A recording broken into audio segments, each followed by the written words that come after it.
네, 지금부터 제23차 수석 보좌관 회의를 시작하겠습니다. 대통령께서 모두 말씀을 하시겠습니다. 네.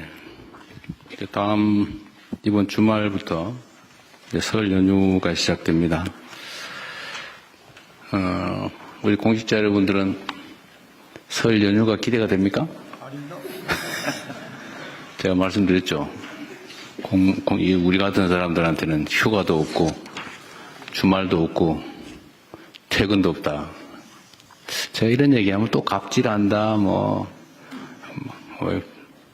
직장과 가정은 구분해라. 퇴근 시간 다음에 문자 보내지 마라. 그것도 일리 있는 지적이긴 합니다. 그런데 제가 말씀드린 것처럼 우리는 공무원도 공무원 나름이다. 일선 동사무소 주민센터 직원이나 이런 경우하고 또 국가의 운명을 책임지고 있는 여러분하고는 좀 다르죠. 우리는 좀 다릅니다. 제가 농담처럼 얘기하지만 눈 뜨면 출근이고 눈 감으면 잠들면 퇴근이지 그 사이에 휴일 휴가가 어디 있습니까? 에너지 소모가 많긴 하겠지만 우리 손에 나라의 운명이 달려있다. 우리 5,200만 국민들의 삶이 달려있다. 이렇게 생각해 주시기 바랍니다. 대신 우리 비서실장께서 보상은 잘해드리세요.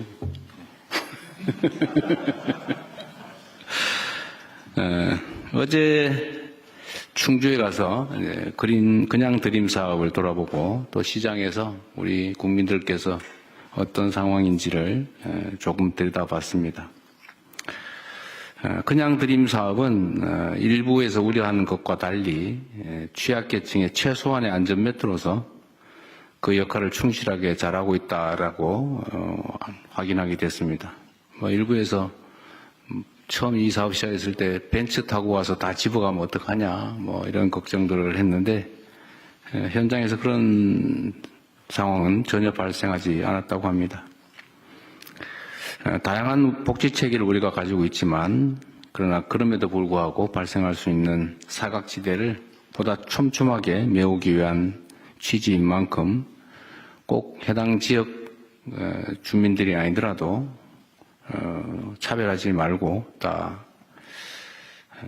지급해 주시라 이렇게 말씀을 드렸습니다. 이것도 아예 정부 차원에서 방침으로 그렇게 정해 주시면 좋을 것 같아요.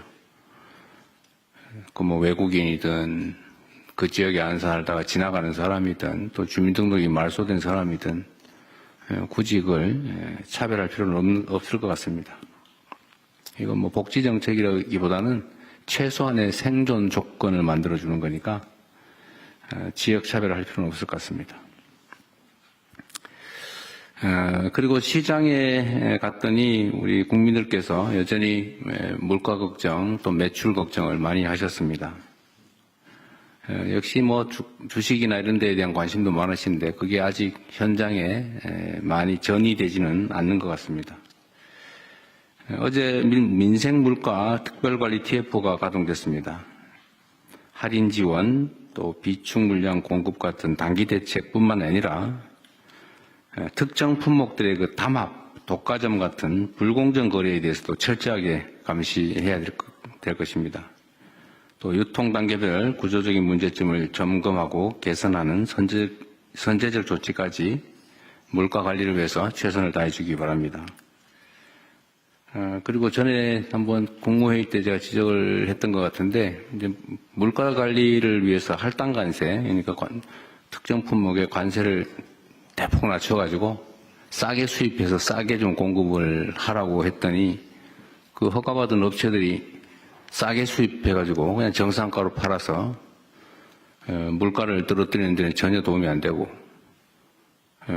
오히려 국민들 세금으로 부당하게 이익을 취하는 경우가 있었던 것 같은데 어떤 정책을 할 때 이런 틈새, 악용의 소지를 철저하게 봉쇄하고 또 실제 그런 일이 벌어지면 엄정하게 책임을 물어서 다시는 그런 일이 생기지 않게 조치해 주시기를 바랍니다. 최근에 교복 구입비가 60만 원에 육박한다고 해요. 제가 시장을 하고 있을 때는 30만 원 정도였는데 어느 틈에 60만 원에 육박한다고 합니다. 부모님들의 등골 브레이커라고 얘기한다고도 하네요. 계약을 앞두고 있는 만큼 이 교복 가격들의 적정성 문제에 대해서도 한번 살펴주면 좋겠습니다. 대체적으로 해외에서 수입하는 것들이 많은데 그게 그렇게 비싸게 받는 게 온당한지 또 만약에 그런 문제들이 있으면 이걸 어떻게 대책을 세울지 한번 검토해 주시기 바랍니다. 제가 그 생각도 했었는데 교복 생산자 협동조합 같은 걸 만들어서 어차피 대부분 교복을 무상 지급하고 있는 상황이라 업체들한테 돈을 대주는 게 아니고 생산 자체를 아예 협동조합 형태로 만들어서 국내 일자리도 만들고 가급적 소재도 국산을 사용하도록 하면 국내 산업 발전에도 좀 도움이 되지 않을까 그런 생각을 해봤는데 그 타당성이 있는지도 한번 검토해 주시기 바랍니다. 자주 말씀드리는데 국정의 제1원칙은 국민의 삶을 바꾸는 것입니다. 그리고 정책 성과는 국민의 삶 속에서 현장에서 비로소 확인되는 것입니다. 물가관리 담당자들은 책상에서 통계로 보고받는 것도 중요한데 이를 넘어서서 직접 현장에서 확인해 주시면 좋겠습니다. 행정의 현장성이라고 하는 건 아무리 강조해도 지나치지 않다는 말씀을 다시 한번 드립니다. 오늘 회의 주제는 우리 정부의 국정 철학을 잘 보여주는 소확행 정책입니다. 작지만 확실하게 할 수 있는 그런 정책들입니다. 인공지능 정책이나 또 K문화관광 같은 미래 성장 동력을 만드는 것도 중요합니다.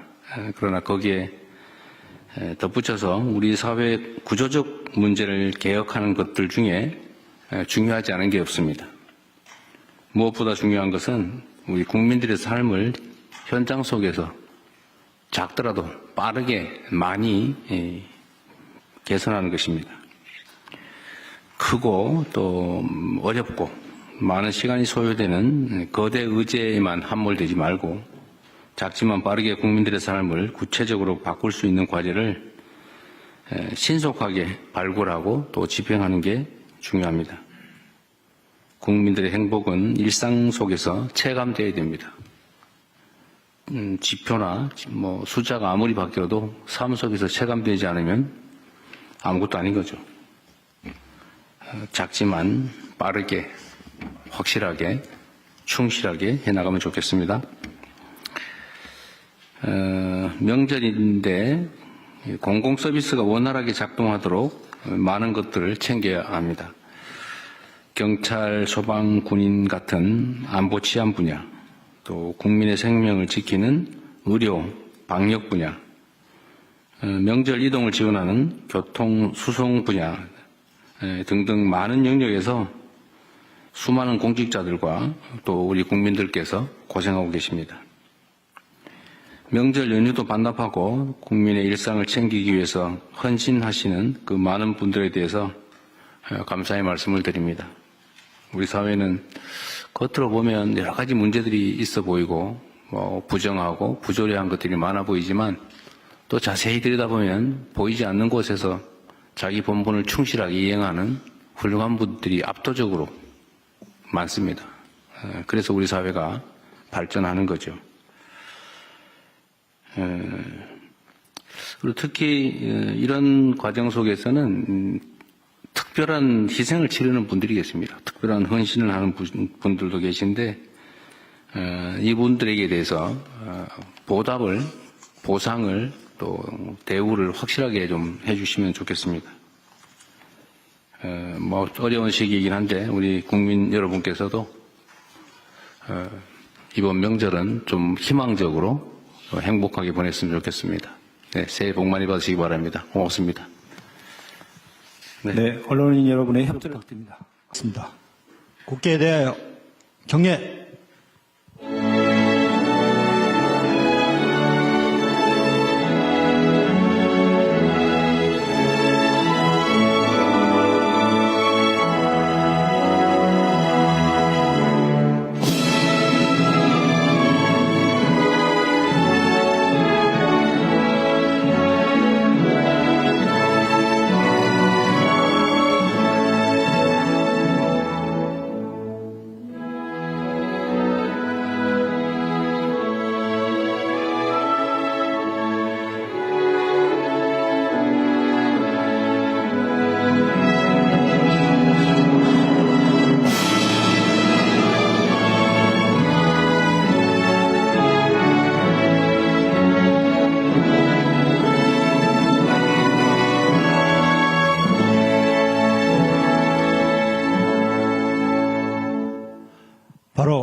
모두 자리에 앉아주시기 바랍니다.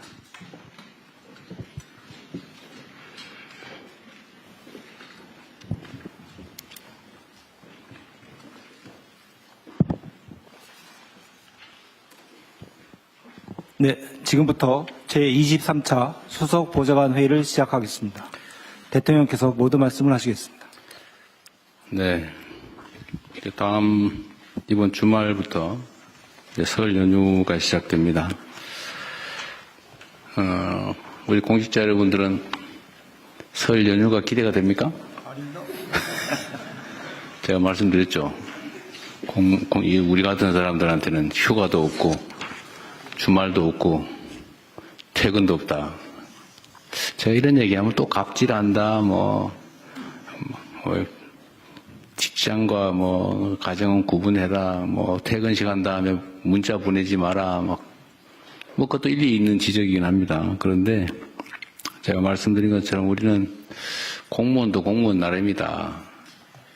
일선 동사무소 주민센터 직원이나 이런 경우하고 또 국가의 운명을 책임지고 있는 여러분하고는 좀 다르죠. 우리는 좀 다릅니다. 제가 농담처럼 얘기하지만 눈 뜨면 출근이고 눈 감으면 잠들면 퇴근이지 그 사이에 휴일 휴가가 어디 있습니까? 에너지 소모가 많긴 하겠지만 우리 손에 나라의 운명이 달려있다. 우리 5,200만 국민들의 삶이 달려있다. 이렇게 생각해 주시기 바랍니다. 대신 우리 비서실장께서 보상은 잘해드리세요.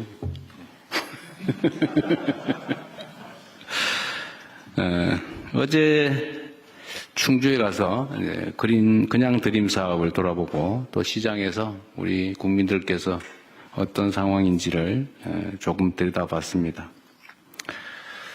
그냥 드림 사업은 일부에서 우려하는 것과 달리 취약계층의 최소한의 안전매트로서 그 역할을 충실하게 잘하고 있다라고 확인하게 됐습니다. 일부에서 처음 이 사업 시작했을 때 벤츠 타고 와서 다 집어가면 어떡하냐 이런 걱정들을 했는데 현장에서 그런 상황은 전혀 발생하지 않았다고 합니다. 다양한 복지 체계를 우리가 가지고 있지만 그러나 그럼에도 불구하고 발생할 수 있는 사각지대를 보다 촘촘하게 메우기 위한 취지인 만큼 꼭 해당 지역 주민들이 아니더라도 차별하지 말고 다 지급해 주시라 이렇게 말씀을 드렸습니다. 이것도 아예 정부 차원에서 방침으로 그렇게 정해 주시면 좋을 것 같아요.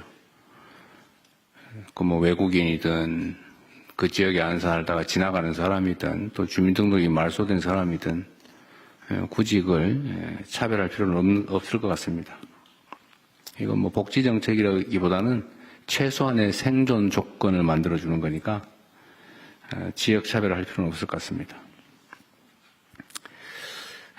그리고 시장에 갔더니 우리 국민들께서 여전히 물가 걱정 또 매출 걱정을 많이 하셨습니다.